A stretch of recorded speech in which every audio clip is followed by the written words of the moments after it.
Hey, it's me. I am really tired at the moment, but I figure I could give you one last vlog since I am literally leaving the premises of the Future Film Festival. I am done for this year. I'm tired. All these days doing nothing but watching films, not even having time to sleep, barely to eat. It's taking its toll. I know what I'm getting into every year I do this, but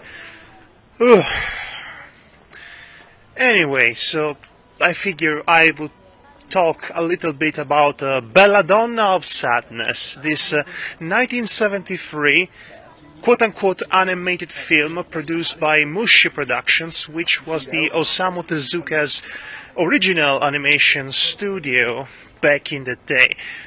This film has a troubled production history. Namely, Tezuka was alienated from the project earlier on, and his company was already on the verge of bankruptcy. He would be fine because he's the god of manga and all of that. The company would not. By the time Belladonna of Sadness was released in 1973, the company had already basically prepared the briefcase and left, so to speak, to use a very tired, sleep-induced metaphor.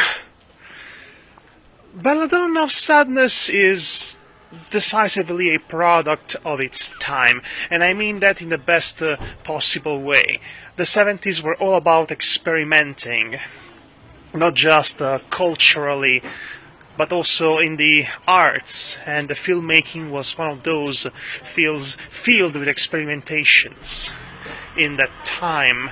Particularly, I said this once, and I'll say this again, the 70s were probably the best period of time when it comes to experimentation in the industry of Japanese animation.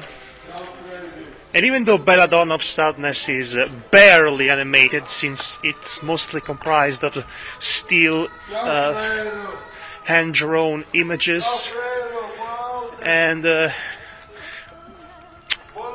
not much of anything else, but there are some moments that are fully animated, and those moments are actually the most visually crazy, psychedelic moments in the entire film.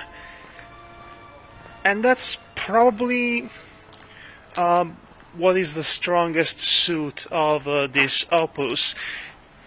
It is somewhere in between the a soft pornographic exploitation and an LSD-induced party that never ends. It is powerful, it is unsettling, it feels like an LSD dream that never ends. A nightmare of the mind and a nightmare of the senses, accompanied by decisively transcendental music that's actually typical of the period. It's a film that lives, breathes the 1970s. The expanded consciousness, the transcendental music, the exploration of sex on a whole other symbolic level. This film is all of those things.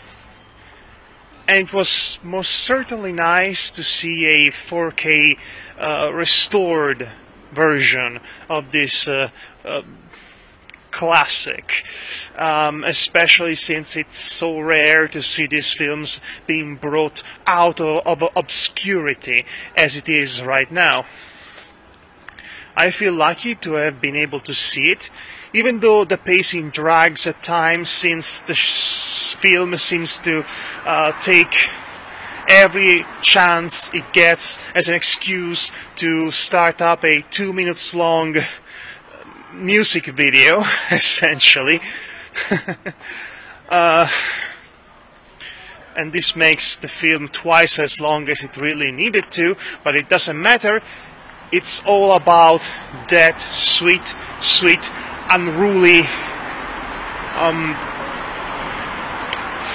boundaries breaking experimentation that's defining of the decade. And I take it as it is, and what it is fascinating, endlessly fascinating. You should definitely check it out if you haven't already. I have not told you anything about the plot itself, but let's be honest, the plot of this film really does not matter compared to the visuals and the style. Oh, it's definitely style over substance, but I would argue that the style in this case is the substance. So, this is me, being very tired, but still finding the willpower to recommend you to watch a bananas film that will make you go bananas. There is in particular this one sequence in which the main heroine has diabolical sex with the devil that turns into the most 1970s sequence I've ever seen in my life.